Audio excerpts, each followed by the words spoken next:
All right, I think it's 7 o'clock, so we'll go ahead and get started here this evening.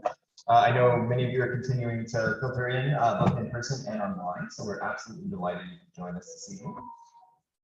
My name is Sean Latham. I'm the Pauline McFarland Walter Professor of English here at the University of Tulsa and the Director of the Oklahoma Center for the Humanities, which is the host for this evening's event. It's a great pleasure to welcome all of you. I want to start by just saying a few words about the Oklahoma Center for the Humanities, what we do, and how tonight's talk fits into that larger mission. So essentially, we have two interlocking missions that we pursue each year. The first of which is to act as a kind of think tank here on campus. And to do that, we bring together a group of faculty, students, and members of the community that are specially selected, and they come together to work on a topic or an idea or a challenge in our community that we think can only be fully and richly addressed using the distinctive tools of the arts and humanities. Throughout this academic year, so 21-22-23, we'll be exploring the theme of freedom. And then in addition to that work, and in order to carry the work that we do in that think tank outside of the campus and beyond the walls and gates of the university, we host between 30 and 40 public programs each year that are all focused on or around this theme in some way. So I want to say just a few words about a few of the programs that we have coming up at the center. So you'll be able to join us next week, same time and place, Thursday evening at 7 o'clock here in Tyrrell. We'll be hosting a talk by Michael Madison, a distinguished professor of law at the University of Pittsburgh, who's giving a talk called "It Ain't Easy Being Free," about the economy and the sort of law of free information on the internet, about what he calls the knowledge commons. We'll be focusing in particular on the medical commons, on all of that seemingly free medical information that gives us the ability when we start to feel bad and we start Googling whatever our symptoms might be. On 9/23, we'll be hosting a talk by Florence Dorr, a musician and an English professor from UNC, who will be talking about the close connection between pop music and English literature. And on the 29th of September, we'll be hosting Gershon Alvarez, who will be giving a talk called Cold War and Queer Liberation.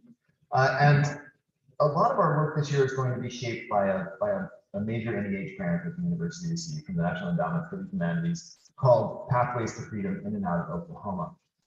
We'll be covering things like the musical legacies of the Dust Bowl, Oklahoma's historic all-Black towns, and the idea of sovereignty both before and after the McGirt decision. So the first of those will begin on October 7th and 8th. We'll be hosting a 2-day symposium on the musical legacies of the Dust Bowl. They'll explore everything from the way in which we often think about those legacies as really just running somehow the Woody Guthrie, perhaps the Bakersfield Sound. This exhibition and symposium will be looking at the ways it shaped African American music, jazz music, and Native American music in Oklahoma. So this will be a new way to sort of thinking of all the other ways climate change affected music in the early part of the 20th century. You can find out more about our programs by following us online, joining us. We have all the social media flavors you could possibly want. You can also visit our website and subscribe to our newsletter, where you'll get more in-depth information about all of these events as well. So I think it's fitting this year to begin our programming with perhaps the most expansive and maybe the most forward-looking talk that we're going to be offering this year, one that seeks to help us think through the grinding contradictions that define our most deeply held American values. We all agree freedom is a good thing, but also understand that it inevitably runs up against other rights and responsibilities of citizenship. This means not just the classic case of free speech not covering someone who yells fire in a crowded theater, or even the much more recent debates about whether or how the freedom not to wear a mask during a pandemic meshes with the freedom to breathe healthy air and preserve our own bodily autonomy. Instead, Professor Chen's work asks us to think about the ways freedom can become a cudgel. Indeed, might even become predatory in some contexts. Can we really say that freedom applies equally to an upper middle class child able to attend any school, as well as to a poor child whose only option is an impoverished neighborhood elementary? This then begs another question. How do other core values like equality, citizenship, meritocracy, and family autonomy balance against the ever-present demand for freedom? Are some of these in contradiction with one another? If so, how do we resolve those contradictions? What weight do we give to each of them? And if an insistence on freedom becomes absolute, do these other values wither into the kind of deeply contentious politics in which we now find ourselves? We are fortunate indeed to have Professor Chen with us tonight to help us guide us through and think through this complicated terrain, and perhaps provide us with some tools that we can use throughout this year-long focus on the idea of freedom here at the Humanities Center. Victor Tan Chen is an associate professor of sociology at Virginia Commonwealth University and the author of 2 outstanding books on economic inequality in America. The award-winning Cut Loose explores issues of joblessness and homelessness through a series of extraordinary interviews that open onto an inclusive analysis of Midwestern factory workers trying to rebuild their lives in the wake of deindustrialization. The Missing Class, his other great book here, was written with Catherine Newman, brings a similar sensibility and approach to bear on the near poor in America, those 54 million people who live just barely above the poverty line and face a daily, often heartbreaking struggle to hold their families, communities, and identities together. As you'll see, Victor brings real heart to this work, as well as an incisive ability to cut to the core of our most pressing challenges and urgent ideas. So please join me in welcoming Professor Victor Tan Chen.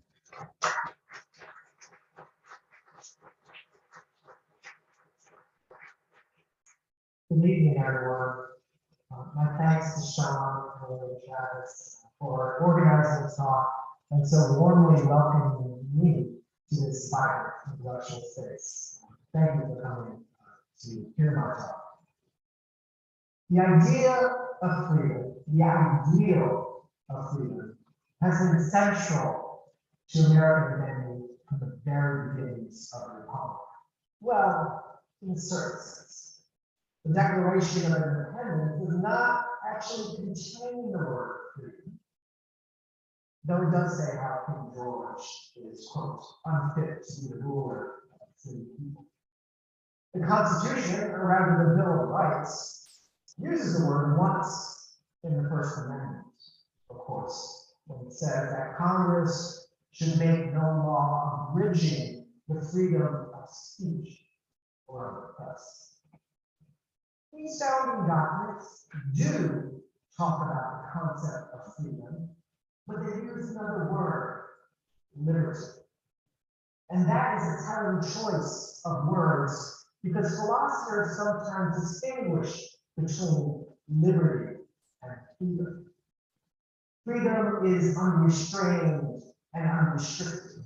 One does as one wills. I am the master of my fate and the captain of my soul, and so on. Liberty, however, is freedom that respects the freedom of others. It is limited by the rights of others. Even in this early ideal of liberty, then, we see a tension, a trade-off in the limits.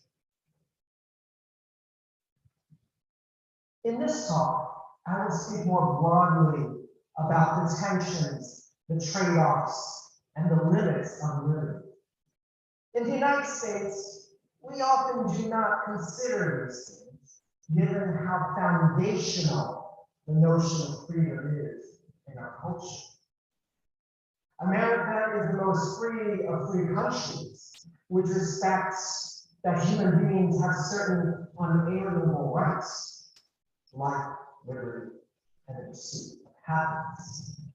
But what if our belief in liberty ultimately undermines and sabotages that pursuit of happiness?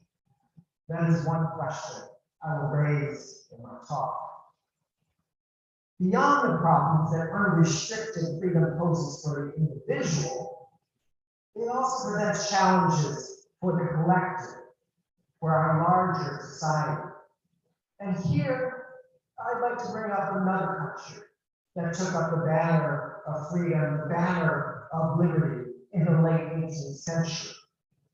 During the French Revolution, 3 words, liberty, equality, fraternity, became a rallying cry. Liberté, égalité, fraternité. Eventually, these 3 words were enshrined as a national motto of France and also Haiti. Here is essential tension spelled out. To seek liberty without limits comes, I will argue, at the expense of equality, at the expense of fraternity. In putting forward all three ideals, this national motto captures the need for balance, the need to weigh competing aims, competing public goods, in both the crafting of policy and the working of culture. That balance will be the focus of the end of my talk.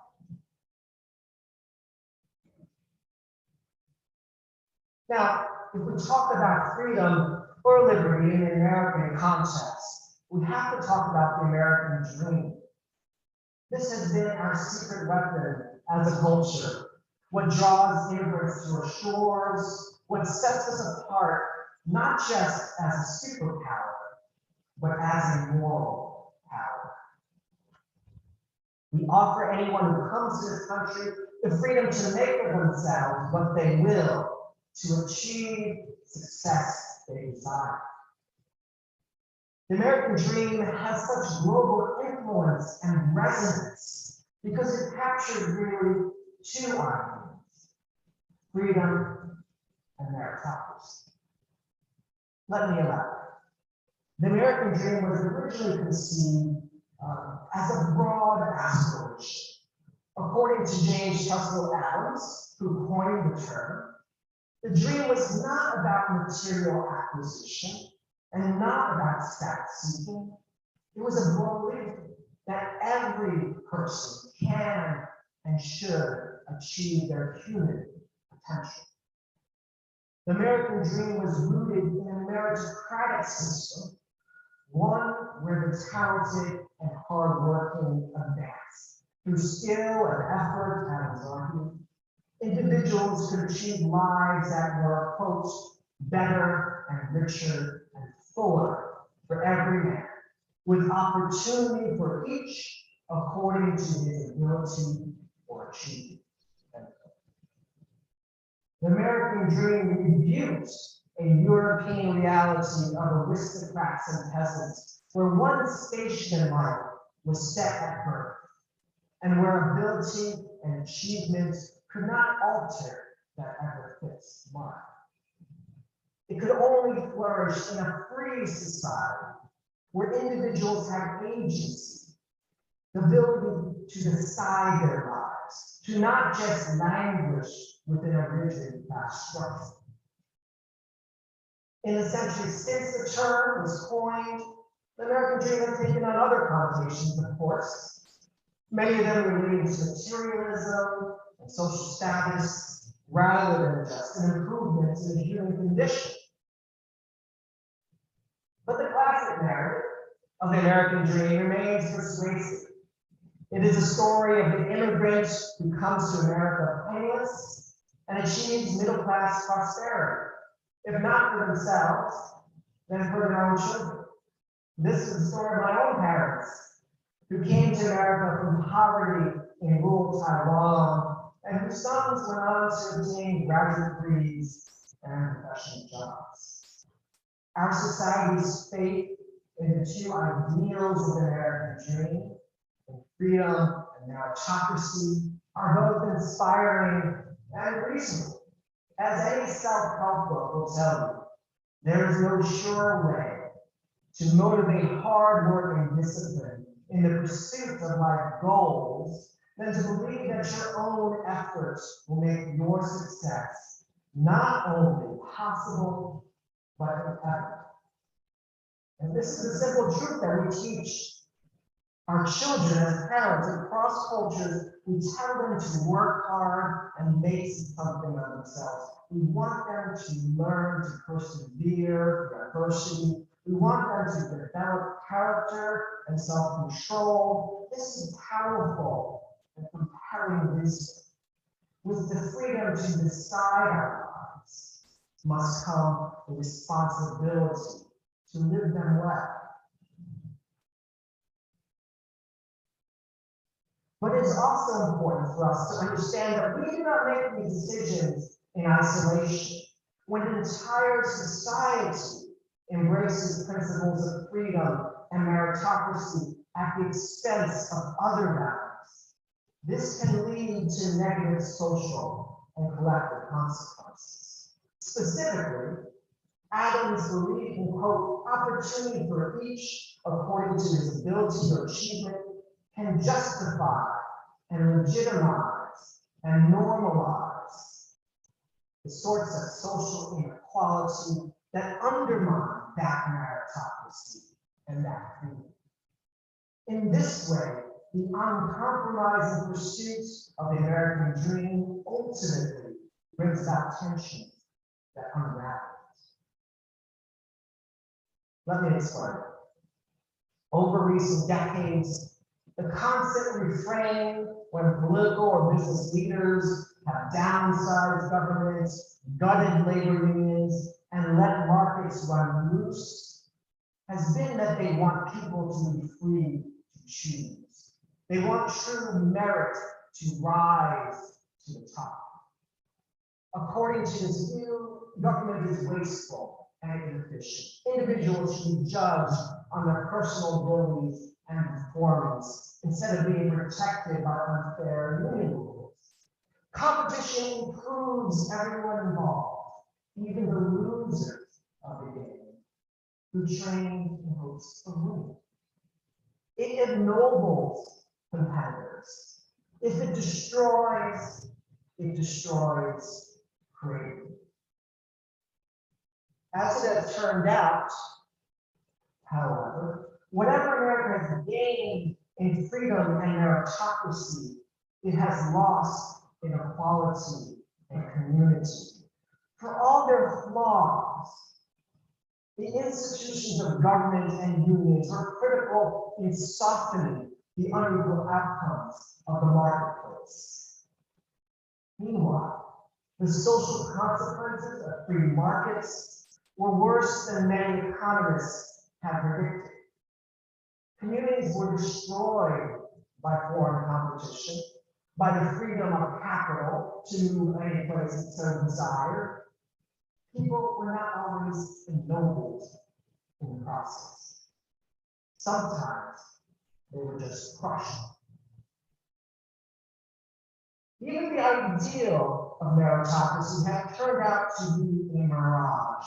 In a society where parents can confer advantages to their children, some, above all those with wealth, are better able to do it than others. As a result, opportunities to acquire talents and skills become lopsided.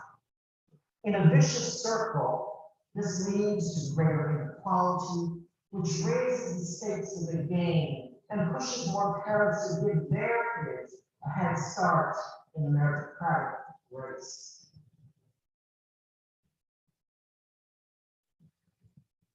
Take that brazen college cheating scandal several years ago that led to the convictions of wealthy parents, including Hollywood celebrities, who paid a consultant to help them lie and cheat their children into spots at Yale, Stanford, and other top schools. Now, this is an extreme case of some extremely privileged parents who broke the law.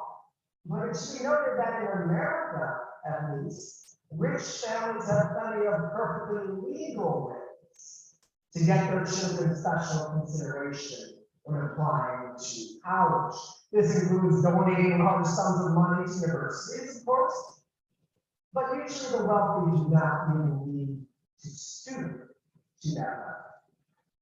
From a young age, those who grow up in affluent households enjoy the sorts of resources that set them on a glide path to academic and professional greatness.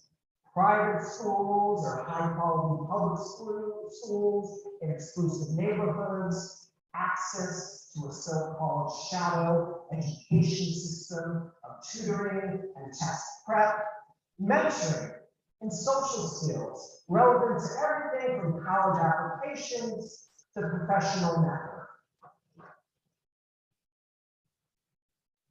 The British sociologist Michael Young, who popularized the term meritocracy, recognized these sorts of tensions and how they were rooted in families. In the fictional free society he imagined, one where natural ability and hard work perfectly determined a person's place in society, those who landed at the top of that hierarchy eventually, he wrote, sought to sabotage the system. Naturally, they found ways to make sure their kids did well on the all-important tests of merit. As a result of these sorts of practices, what has emerged in America is what I call a stunted meritocracy. Those in the middle and lower tiers of the economic order are told that rising by one's individual efforts and merits is a true thing, and collective action is heresy. Instead of joining unions, they should get ahead on their own merits. Instead of banding together for political change, they should get degrees and credentials and experiences they need to become successful.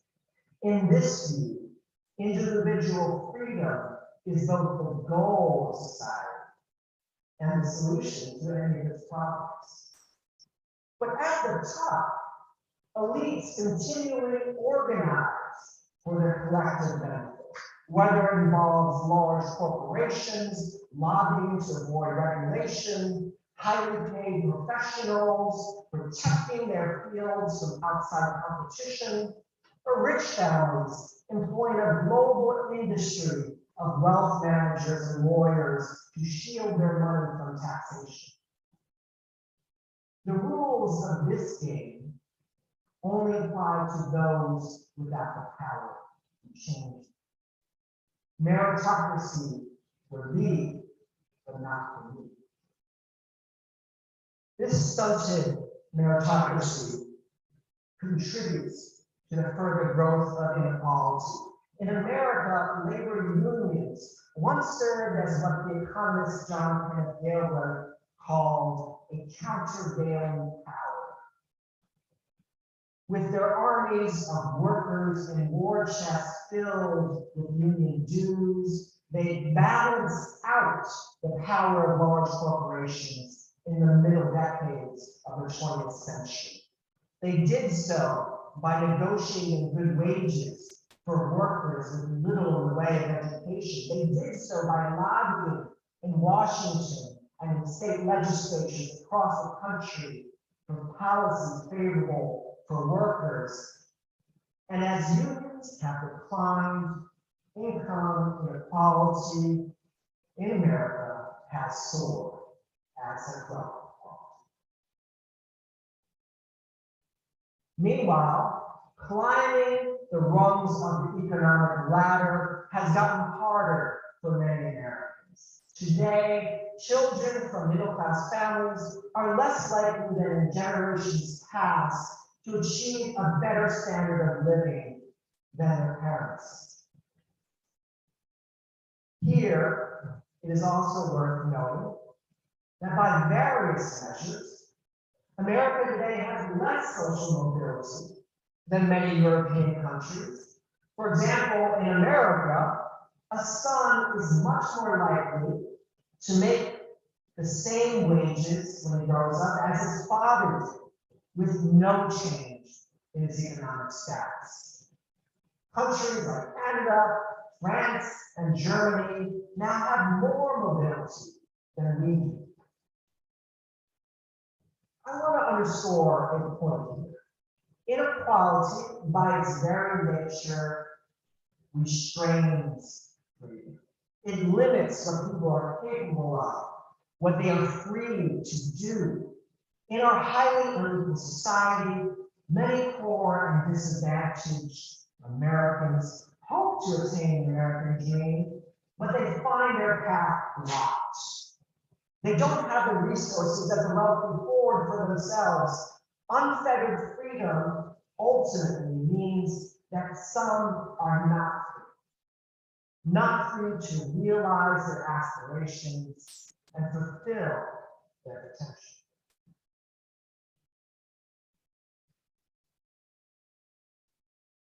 Faced with these challenges, many Americans have a simple answer: education. If doing better than your parents did has become harder, then young people simply need to work harder, to study smarter. That's just the way the global economy works. Maybe your schools aren't good enough, thanks to teacher unions, and we need vouchers to fund private schools to free up families to choose better options and allow market competition to work its magic. And if large companies are cheating to pay less in taxes, then we simply need to do a better job of enforcing the rules, or we need lower taxes. In short, we just need more meritocracy and more freedom. Now, it is clear that our educational system needs to provide greater opportunities for less advantaged families. Access to a quality education is deeply unequal in the United States. The children of wealthy families have as much chance to go to an Ivy League or other elite university as the children of poor families have to go to any sort of college. And of course, long before college or any sort of schooling, in fact, as early as the age of 3, substantial enduring gaps in test scores open up between the children of high school graduates and the children of college graduates. In short, inequality takes root well before today's young people even have a chance to get the education we tell them to get. Furthermore, an emerging body of research suggests that poverty itself has become a trap. Studies have found that living in poverty may cause what is called toxic stress, a chronic tension that worsens decision-making and even damages the brain. For example, functional MRI scans show that the brains of children raised in poor households have weaker connections between key areas of the brain compared to the brains of children raised in affluent households. And this may explain higher rates of negative mood and depression among poor children. These diverse lines of research paint a troubling picture.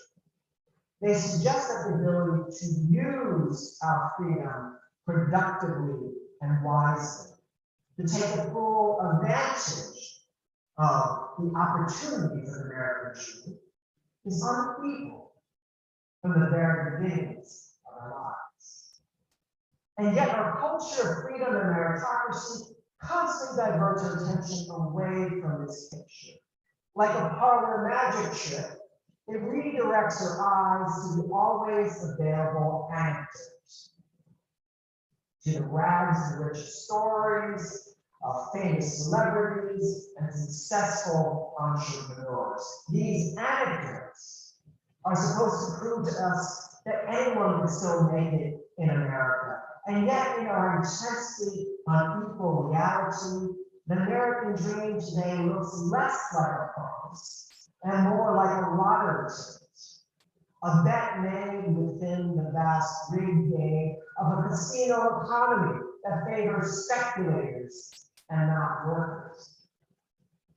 And this is a sense in which the term that I have used, stunted meritocracy, is overly kind to the elites who benefit from the system now in place. Calling American society meritocracy, even a reformed meritocracy, may understate the degree of distortion and deception involved when elites use meritocracy as cover to preserve their own advantages. In this sense, a predatory meritocracy operates to entrench existing inequalities. Its myths keep individuals from challenging a system that they might otherwise see as exploitative and oppressive. But here I want to step back for a moment. what I argue in my book, Cut Loose, is that even if we live in a society where education everywhere was equally good, where cheating was vigorously rooted out, where merit was judged perfectly, where the rigged rules of this economic game were unrigged, a stunted meritocracy would still eventually emerge. Let me explain by bringing in the work of the political theorist James Fishkin. Fishkin has described three different principles that societies use to distribute rewards. His argument is that even in an ideal society, these three principles are in a state of constant tension. Choosing any two of these principles rules out the third. First, there is the principle of merit. This holds that people should advance based on a fair assessment of their qualifications. Next, there is the principle of equal right chances. This holds that children from all backgrounds should have an equal shot at success. And finally, there is the principle of family autonomy. This is about family freedom, parental freedom. That parents should be free to provide whatever nurturing and resources they wish to improve their children's chances in life. Let's work out how these principles are fundamentally at odds with one another. As a thought experiment, Fishkin gives us the example of a society of warriors. This society chooses its leaders based on whoever wins in all important fighting competition.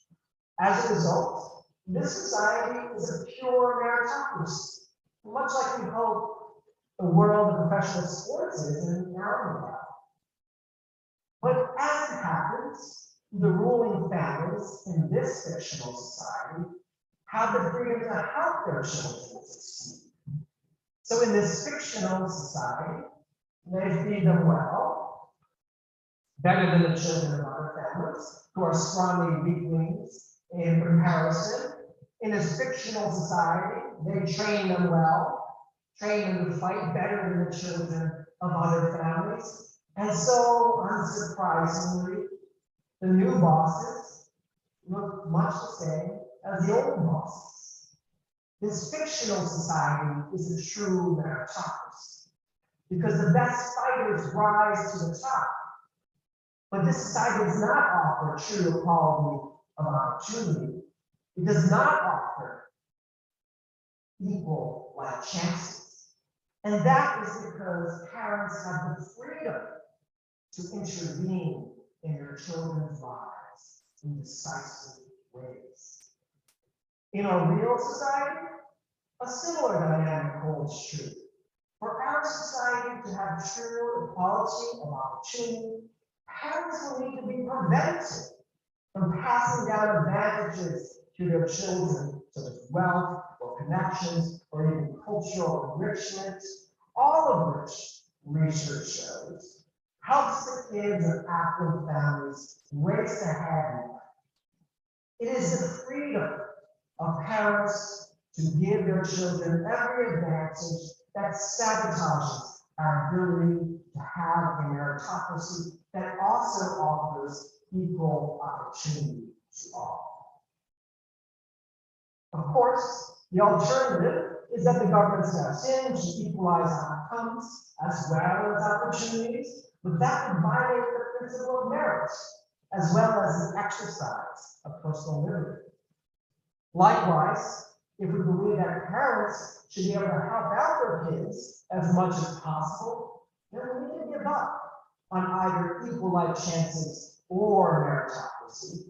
Either opportunities for everyone will not be equal, or people of merit will not necessarily rise to the top.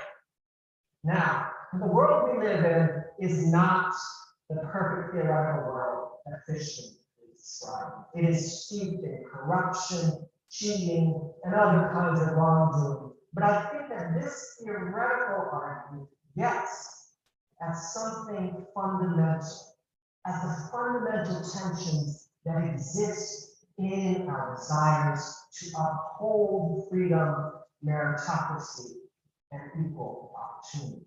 These are the sorts of trade-offs that we as a society must acknowledge and take seriously. For too long, we have simply assumed that more meritocracy, more opportunity, more freedom is always better. I worry that in today's global economy, we are suddenly moving in the direction of a radical and unbalanced dogma of meritocracy and freedom.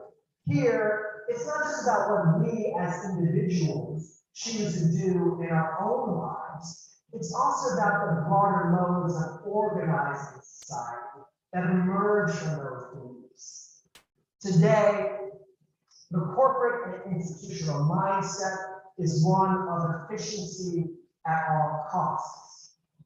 Those who don't work hard enough, who don't get enough of an education, who are not profitable or useful enough, are expendable.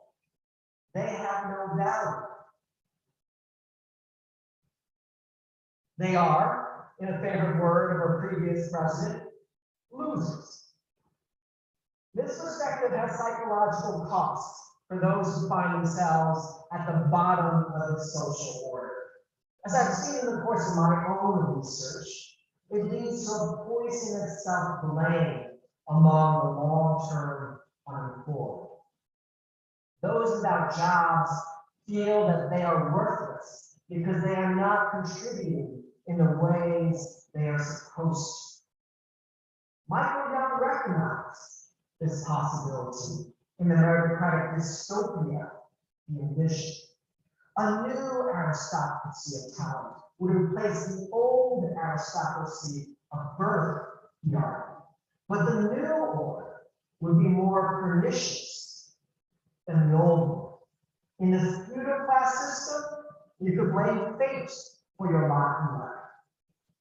In the modern class system, you are supposed to be free. You can only blame yourself for failure.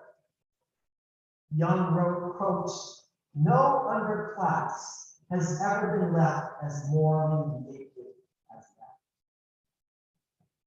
In the feudal class system, the aristocrats felt some sort of obligation, a noblesse oblige, when faced with the misfortune around them. There go I, but for the grace of God, as the saying goes. But in the modern class system, the unfortunate are only a target of contempt. They deserve their low position based on their own actions. What are the alternatives to the American dream ideology of freedom and meritocracy? There is no single or fixed answer because all moral systems involve trade-offs. But let me sketch out a broader theory for understanding these trade-offs. In Cutler's, I describe 4 kinds of moral thinking about advancements in society. As you can see, I've adapted 3 of these perspectives from the theories of James Fisher. Meritocracy, as I've noted, is the idea that the talented and smart and hardworking should be rewarded. Another viewpoint is egalitarianism. As this view is expressed today in America, egalitarianism is often about equality of opportunity and equal chance for everyone to become successful. At an ideological extreme, however, egalitarianism is about equality of outcomes and not just opportunities. Another perspective is fraternalism. And here we are talking about a moral commitment, not just to our own interests, but to those of our families, however narrowly or broadly defined. More darkly, fraternalism is the morality of the tribe, a belief that the collective ends of a particular group justify whatever means are pursued regardless of the consequences for those outside that chosen group. In the broad sense I'm using, paternalism can involve hoarding resources to benefit one's children, but it can also mean hoarding advantages to benefit one's company, one's profession, one's interest. The fourth perspective is what I call a morality of grace. I'm not religious, but I take inspiration in the Christian concept of grace. This idea that everyone is saved by God's grace, not just the deserving. Grace is fundamentally about a viewpoint of non-judgment, forgiveness, and gratitude. History has shown time and time again how each of these moral principles can be taken to an extreme. In communist countries, the national culture upheld egalitarianism as an ideal, and yet consistently and inevitably, fraternal impulses have dominated. In societies where everyone should be equal, some people, as George Orwell put it, are more equal than others. In liberal market economies like America, the national culture has upheld meritocracy as an ideal, and yet consistently and inevitably, fraternal impulses have dominated here as well. The elites find ways to work together to twist the rules in their favor, or as document disclosures like the Panama Papers and Paradise Papers have shown us, they just break the rules altogether, treating their deception as business as usual. I want to stress that each of these moral perspectives has trade-offs. Meritocracy leads to personal growth, but it can also lead to inequality. Egalitarianism leads to shared prosperity, but it can also discourage personal ambition. Fraternalism leads to a sense of community, but it can also lead to cronyism and chauvinism. And grace leads to forgiveness and a focus on life's ultimate meanings, but it can also lead to excessive leniency, perhaps hindering righteous desires for justice and the redressing of past wrongs. In our politics, the inherent trade-offs at work here, I argue, cannot be resolved through more of the same, a more just meritocratic system, a more equitable egalitarian society. The four principles need to be balanced through a process of democratic deliberation. In our country, meritocracy, like capitalism, needs to be tempered and chained with egalitarian understandings. Individual freedom needs to be balanced alongside collective well-being. Fortunately, America has egalitarian impulses and traditions in its history, most famously in its founding belief that all people are created equal. Reminding ourselves of these traditions is very much needed today. But that said, I don't think a viewpoint of egalitarianism is sufficient to return America's culture to some sort of balance. Indeed, we see this truth reflected in the populist rage that has bubbled up among the white working class in recent years in the United States, but throughout Europe as well. In my work, I have argued that the white working classes are not just rejecting elites.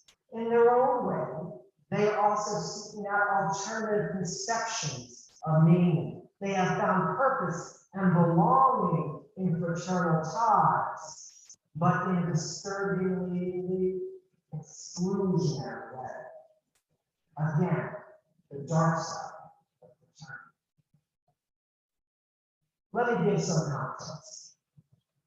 Since the 1990s, the percentage of Americans who consider themselves religious has plummeted. As the journalist Peter Beinart has argued, the decline of organized religion has opened up space for other beliefs to swoop in, beliefs that are less inclusive and less universalistic. At the extreme, these include doctrines of white nationalism. In other words, disadvantaged Americans are turning to other fraternal allegiances to fill a need for meaning and purpose that they do not get in our dominant culture of meritocracy, a culture where they are the losers, the failures, the butt of jokes. Even if you don't agree with this viewpoint, you can understand why the white working class feels rage. Over the last half-century, their communities have been hollowed out, battered by globalization, automation, and anti-worker policies. Now here, it needs to be emphasized that the working classes of other racial and ethnic groups have done worse in many areas, and they started out at a much lower level, economically speaking. But over recent years, those groups have seen relative gains in their economic well-being, providing some basis for hope and optimism. Yet the white working class has experienced only reversals, relative reversals, and sometimes absolute reversals. Most obviously, drug overdoses, suicides, and other so-called deaths of despair have spiked among whites. And this surge in deaths has been concentrated within the white working class, defined here as those with a high school degree or less education. This is a trend that predates the pandemic, but has gotten worse since, and has started to spike among the black working class as well.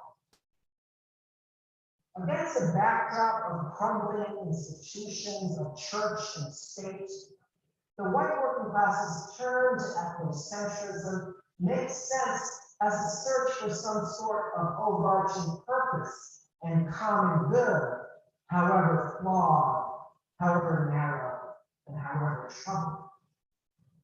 Here, we should remember that fraternalism is not just about chauvinism, it is also a moral perspective that goes beyond their self-interest. The individual gains a sense of righteousness and meaning through the collective, through loyalty to the group and its flourishing. In this way, fraternal morality allows the individual to transcend the age-old philosophical dilemma of a pointless, lonely, and limited existence. Surely, there are alternatives to ethnocentrism, there are alternatives to nationalism as sources of meaning. If the white working class feels that they have gotten a raw deal, then why don't they clamor for more equality, for more egalitarianism? The reasons for that are complicated, but here I want to highlight one important factor. The egalitarian perspective by itself is limited when not supported by other visions of community and common purpose. It can seem pointless. It suffers from a narrow economic focus. Yes, we will divide up society's wealth equally, but what then? What can such a materialist perspective offer us if it does not offer us the thrill of greater success and higher status?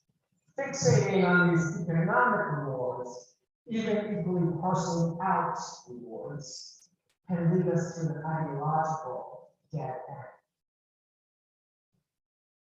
For this and other reasons, appeals to the importance of equality have not been enough to convince many Americans to embrace progressive economic policies. What people want even more is an opportunity for meaning, to work towards something that they and others need and value.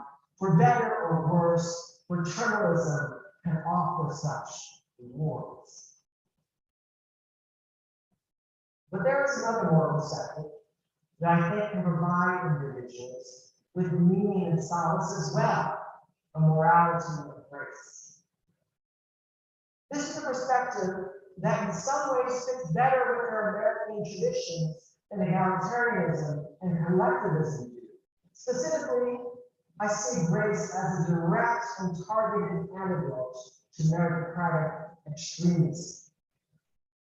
And here I conceive of grace in a more expansive way than mainstream Christianity, with its focus on right conduct, often defines it. Indeed, while the term is taken from Christianity, grace in itself, in its sense of radical acceptance, is perhaps more biblically expressed in other religions. Buddhism counsels us to accept suffering with equanimity. The Tao Te Ching calls upon us to be kind to others, to the good and wicked alike. The Hindu Upanishads focus its sights on the eternal and infinite nature of reality. Grace also has a long tradition in American religious thought, one going all the way back to the Puritans. That said, a perspective of grace is not synonymous with organized religion. In fact, it is at odds with common aspects of organized religion, which emphasize correctness, purity, and even power. And a perspective of grace can have a secular foundation as well. The astronomer Carl Sagan expresses the point eloquently in his book, Pale Blue Dot. The book was inspired by a photo that the space probe Voyager took from billions of kilometers away. In that image, Earth was a tiny speck, a pale blue dot. What Sagan took from that photo was a lesson in humility and respect. He wrote, quote, "There is perhaps no better demonstration of the folly of human conceits than this distant image of a tiny world. To me, it underscores our responsibility to deal more kindly with one another and to preserve and cherish the pale blue dot, the only home that we have in." The theories of Martin Heidegger, among other philosophers in the Western tradition, also illuminate key aspects of grace. Heidegger conceives of human beings as thrown into a world not of their own choosing, and then faced as lone individuals with the challenge and question of how to live their lives. He describes individuals as falling within a sea of social thought, drowning amid the chatter of the masses, whose thinking, he said, could dominate and dictate one's own if the individual did not exist. What is necessary in Heidegger's view is a conscious decision to take ownership of one's own life, to be authentic. Rather than status seeking according to the whims of others, we as individuals need to reject those sorts of distractions and focus on the freedom and finitude of our individual lives. Rather than becoming obsessed with calculating and consuming, we need to direct our energies to the art of simply being. Of course, the modern economy has moved us further and further away from Heidegger's counsel. The perpetual processes of capitalism ensure that we are awash in consumption. Meanwhile, as our technical abilities to measure and quantify and calculate have grown, modern life has become imprisoned in metrics. What I call the new technology of meritocracy not only measures performance, but uses the data collected to impose an array of incentives and punishments, carrots and sticks to discipline individuals. Everywhere, we see this sort of evaluation taking place, from the instant ratings that retail checkers get to the real-time tracking of our kids in elementary schools. At a more elite level, in corporations and universities, This new technology of meritocracy can create a culture of constant performance reviews. As stressful and exhausting as the culture is for workers, employers like Amazon see it favorably as, quote, purposeful guardrails, allowing them to weed out the weaker links in their workforce. I argue that grace provides a crucial corrective to these excesses of free market capitalism and meritocratic morality. When we adopt the perspective of grace, it helps us to become less judgmental about society's winners and losers. It helps us return to a healthier, saner way of looking at life. The simple common sense idea is that life is short, and we don't want to be spending it fighting over who has what or who's on top. And this is important. In an economy where markets constantly churn desires into needs and scarcities and statuses, more money and things will never be enough unless the broader culture of meritocracy is challenged head on. A morality of grace would help us do that. This kind of perspective lets us see the big picture. And it's a big picture that resonates across partisan lines. For example, the Reverend David Platt, a prominent evangelical Christian leader, wrote a best-selling book about taking back your faith from American dream. He writes, quote, "It requires strong and steady resolve to live out the gospel in the middle of an American dream that identifies success as moving up the ladder, getting the bigger house, purchasing the nicest car, buying the better clothes, eating the finer food, and acquiring more things." And in one of the most poetic speeches of his presidency, Barack Obama gave voice to the idea of grace in his eulogy for one of the victims of the Charleston church shooting.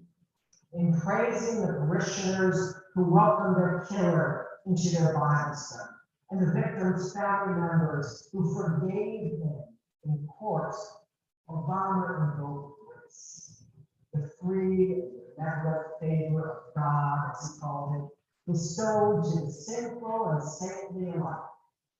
Grace is not earned, he said. Grace is not merited.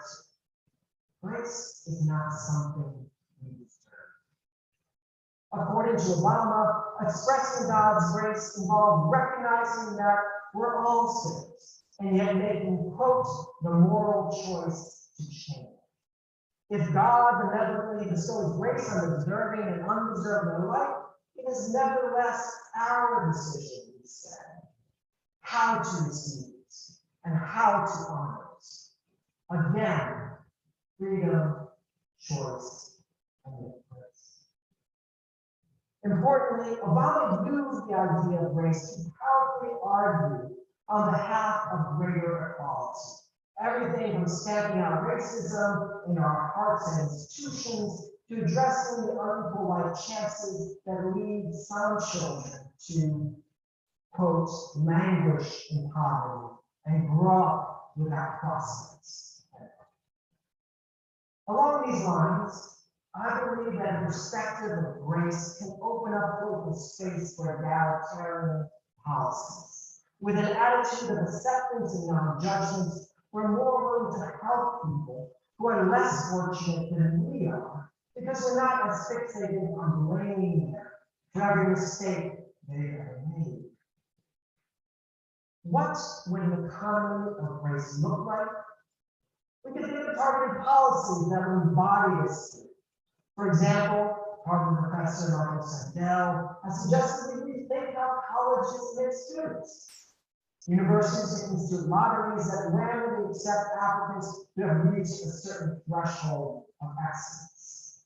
Here, a perspective of grace would challenge the fundamental justice and precision of meritocratic sorting, making us willing to embrace the role that life plays in this world, rather than just pretending it does not harm us.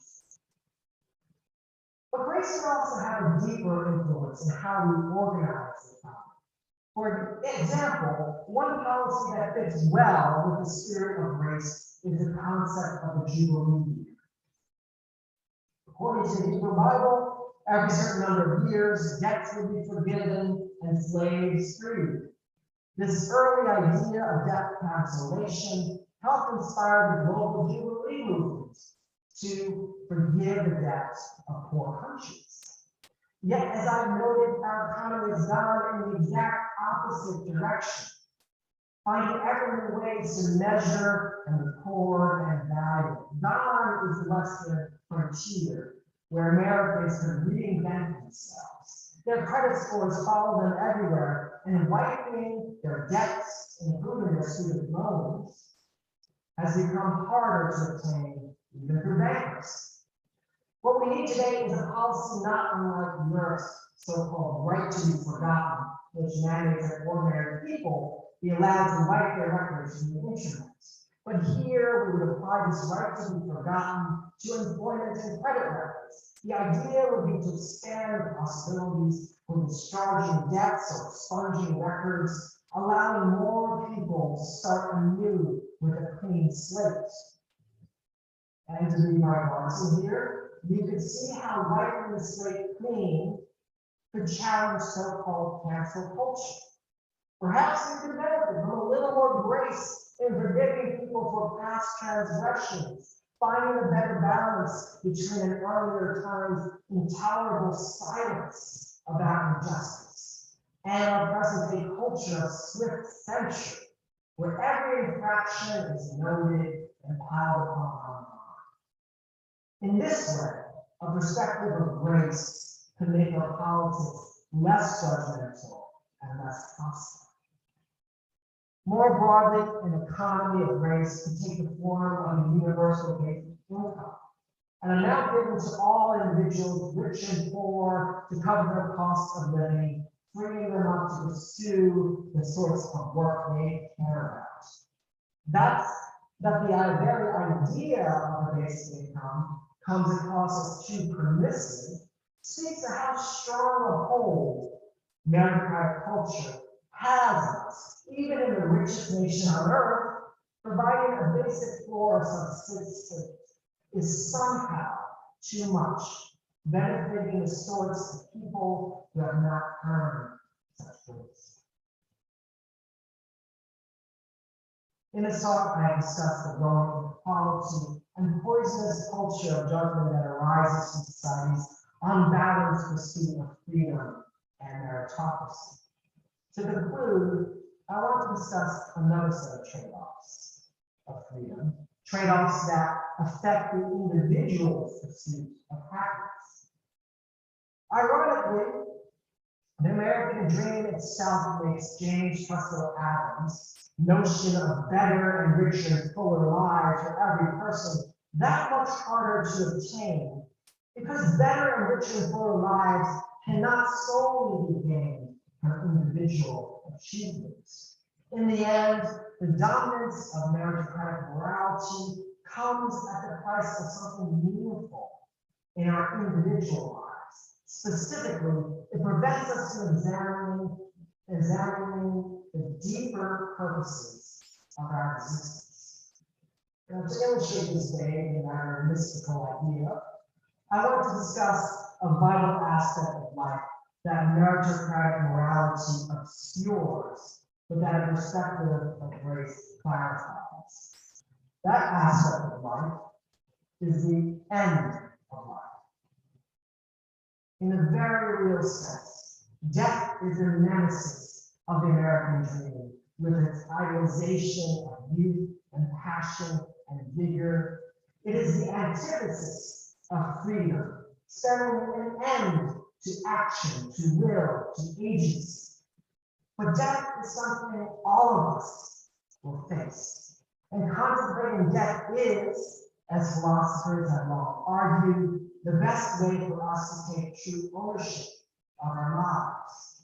Near the end of life, one is forced to look upon one's life holistically. When we're on our deathbeds, when we're reflecting on everything we've done and felt and experienced, The statuses and roles that we once held diminish in importance. The concerns of the American dream, of merit, of achievement, matter little. The horizons of our freedom shrink. We are confronted with our lone individuality and our individual relationship to existence. Indeed, research finds that individuals take on a different perspective at the end of the month. They take on a different perspective on the self. They downplay the divide between the self and other. They focus not on career or position, but their relationships with other people. Death is called the great equalizer. It is also the time in our lives, I would argue, that we are best able to see from the perspective of grace. Facing existential questions of meaning encourages us, compels us to reject materialism and statuses, and to dispense the judgment of others, to seek reconciliation. At the very end, we see the self not as something to be cultivated infinitely, but to be accepted as finite. And with that acceptance can come, I argue, a radical forgiveness. While that is not all there is to life, it is an essential part, one that escapes us when we exercise our freedom and pursue our dreams to the detriment of all else. I am reminded of a famous quotation from Martin Heidegger. During a lecture he gave in 1961, a member of the audience asked Heidegger for advice on how to live better lives. Heidegger gave a terse answer: spend more time in graveyards. Thank you.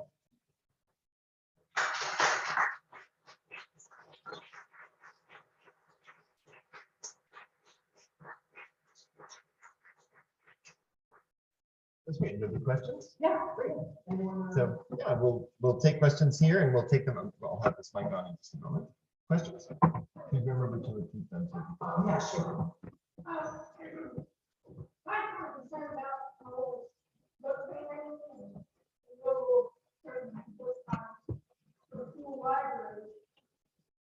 I don't see that as egalitarian, certainly not fair. I don't know what's your opinion? Yeah, so the question was about book burning and, I mean, not book burning, book banning. It's what there.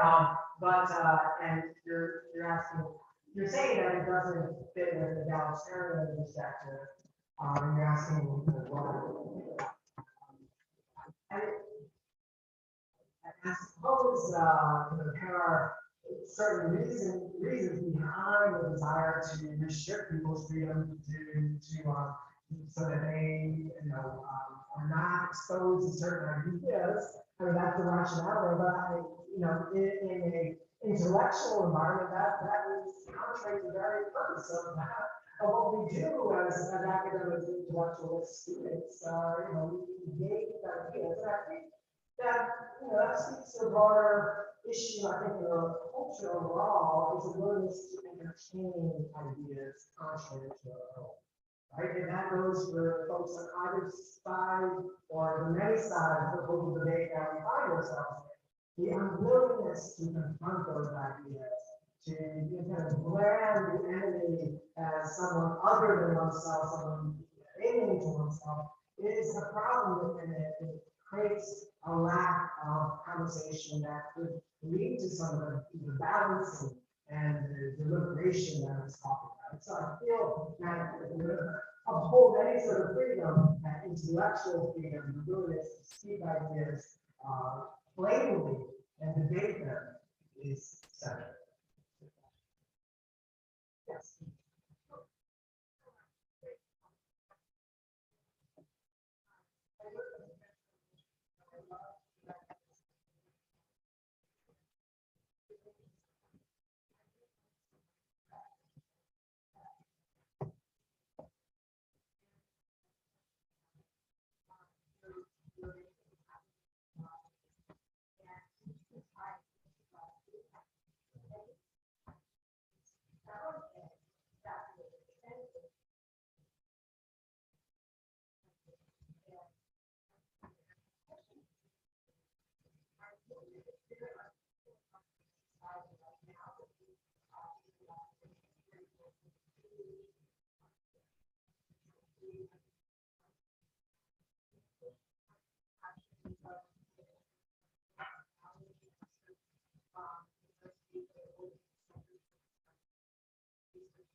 To keep that some of the very thoughtful comments, you were asking about the use of ideas from Buddhism and other Eastern philosophies, so called meditation, and so on.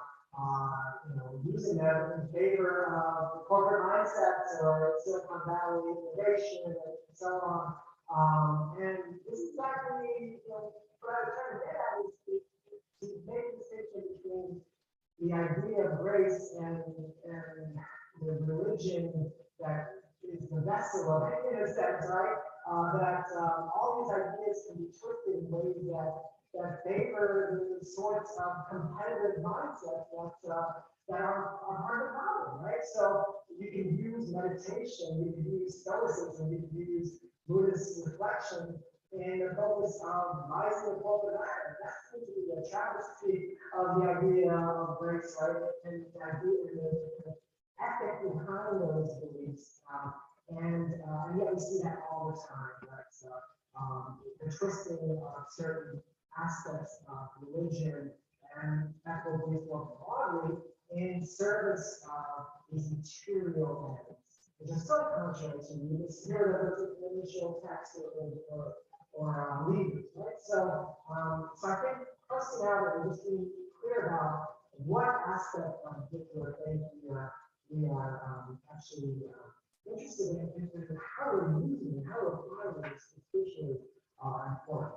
And we also talked about collective action and the room for optimism given strikes that have been occurring during most recently in October. We had Striketober, right, where there was a surge in the collective action in the United States. And we see a lot of hopeful signs of workers realizing that hustling by themselves individually for their employers is not sustainable, right? That they're fed up with that, that maybe the pandemic has helped them realize that this is not a situation that I can put up with anymore. I feel that we are approaching a moment where more of that's being shut down, whether that, actually reverses some of that timeline of demonization that has gone slightly down. I don't know. I do know that more Americans today than in decades approve of unions, which was not always the case. It was just recently in the Great Recession, it was under 50%. Now it's considerably higher. Right? So I think people are searching for more answers than they're being given right now in this so fixed. And you're absolutely right. Your last point about how even the rich and the wealthy and the advantaged suffer in this system, right? And I think that speaks to the need to go beyond this material, material perspective, because there's more to life than that. Who has the resources and toys and so on, as important as that is, that is not what life is all about. And you can see that desire for meaning and belonging and so on across the global spectrum, across the class spectrum as well. Now, I do feel that it's there. It's like shocking. And that's something that we society need to actively address But you're absolutely right. This is the broader problem that's all of us. And inequality worsens all of our lives, not just those at the bottom. Clear, comes out clearly in the research that most of the things to our well-being and certainly political.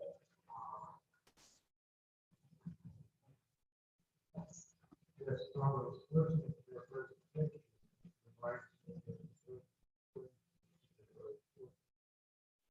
It's talking about the challenge of climate change. Whole portion of the earth is habitable.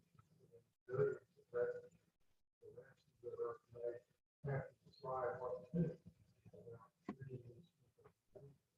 At the same time, artificial intelligence is going to make people economically useless, making the execution of what values humans have on how they treat each other. Happiness, disagreement, work.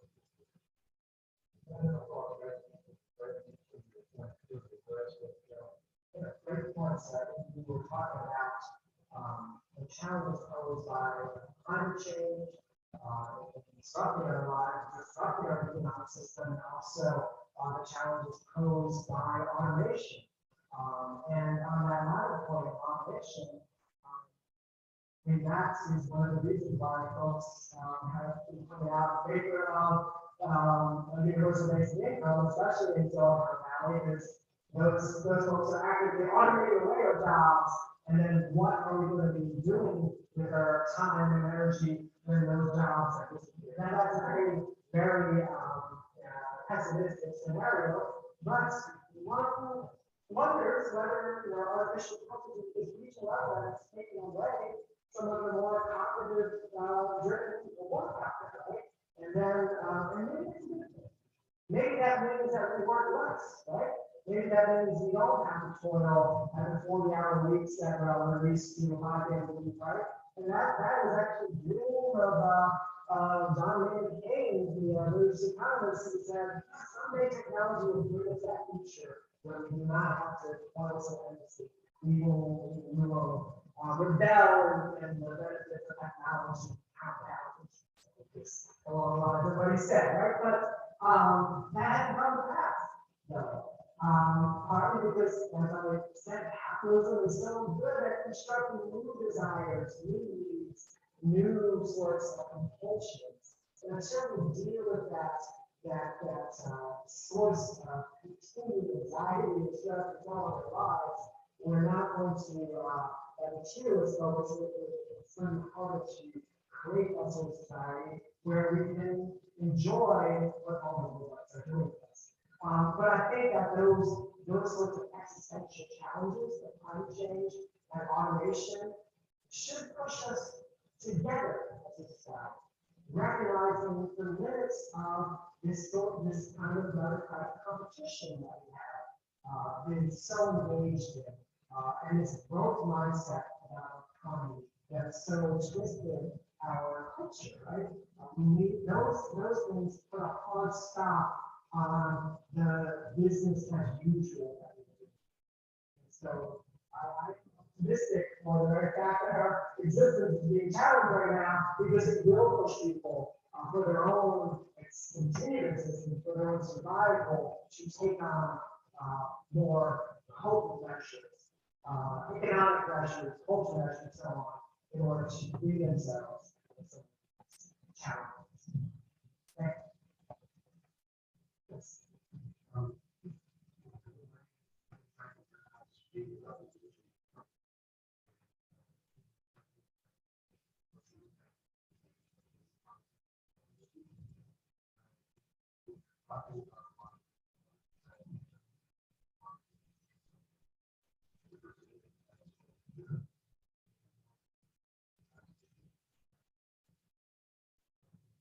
Yeah.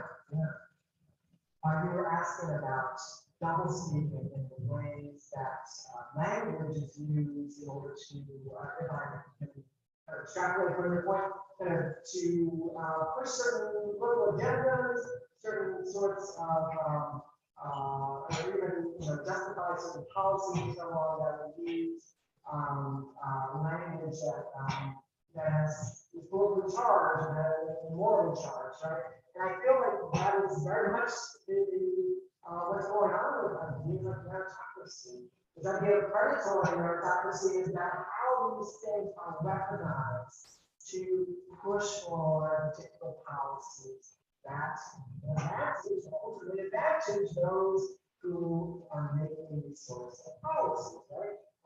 So there is that aspect. But it's not that these things come out of nothing. As I was saying, there is a place to be made for meritocracy, right? And there's a value that we all commonsensically understand in the importance of hard work and issue. The issue is how do we balance that as a society? And what do we balance it? And I think that we recognize really the challenges we've been talking about that. We definitely need to determine some staying away of that.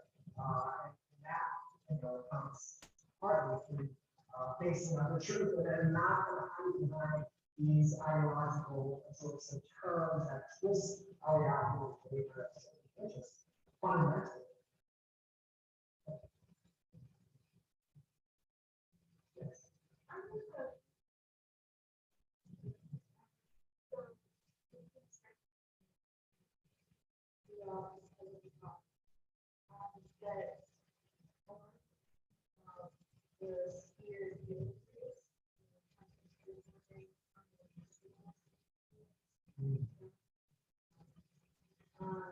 And often in practice, race is negotiated where there's often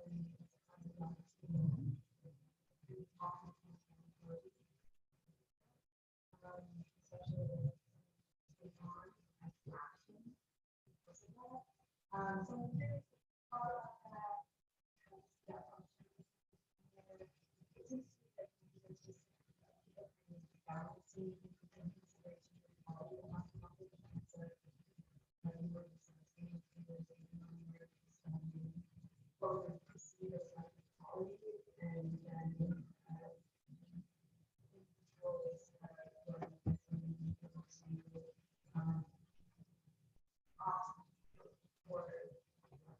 For having their work value, the work there is not valued because it's seen as less than, not real work,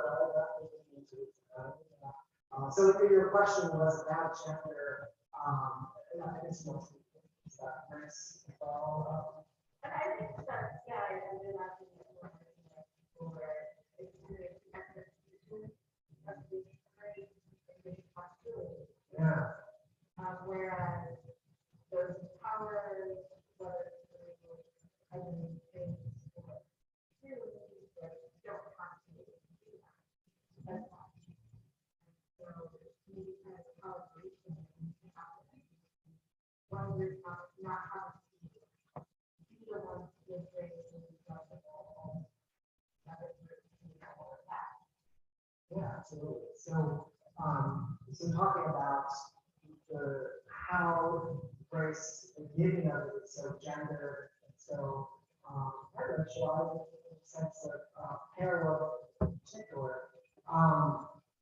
Yeah, I feel that in some ways that's part of the problem is that we see in a very genderistic way this like achievement, masculine kind of trait that is rising up in America ladder and associated with ambitious folks that are gendered as male, right? And would work attaining to a community, repairing our social bond.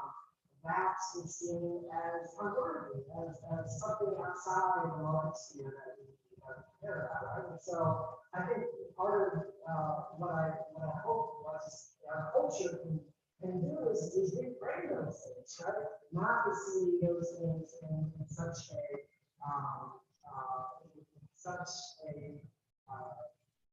with such a negative valence in the important work.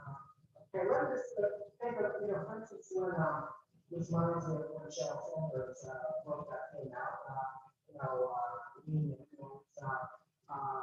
it was about women kind of embracing this masculine role that corporates achieve, right? Why couldn't we embrace, the kind of paradigm of that's a traditionally associated with women, right? But why in that direction have we decided? So it's a unbalanced nature to that conversation where we don't see that work of compassion and caring as valuable. We just move towards that leading object of success and achievement. So the gender nature is those forces, these inequalities